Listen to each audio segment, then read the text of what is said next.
আম কাঁঠালের দিনে যদি একটু আম কাঁঠাল না খাই তাহলে কি ভালো লাগে বলেন? তো 5 কেজি আম ছিল, আমি পুরো আমটাই কেটে নিয়েছি এগুলো বক্সে রাখার জন্য। বক্সে রেখে দিলে জুস বানানো যাবে, তো এই জন্য পুরো আমটাই কিন্তু আমি কেটে নিয়েছি।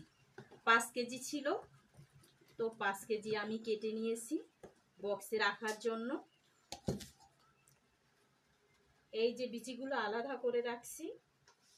আর আজকে জুস বানানোর জন্য এইটুকু। কাঁঠালটা বাঁশটা কিন্তু অনেক ভালো হয়েছে। বাঁশ মানে হচ্ছে ঘ্রাণ। কাঁঠালটা দেখতে ভালো না হলেও ঘ্রাণটা কিন্তু অনেক সুন্দর, তো খাওয়া যাবে, কি আর করা।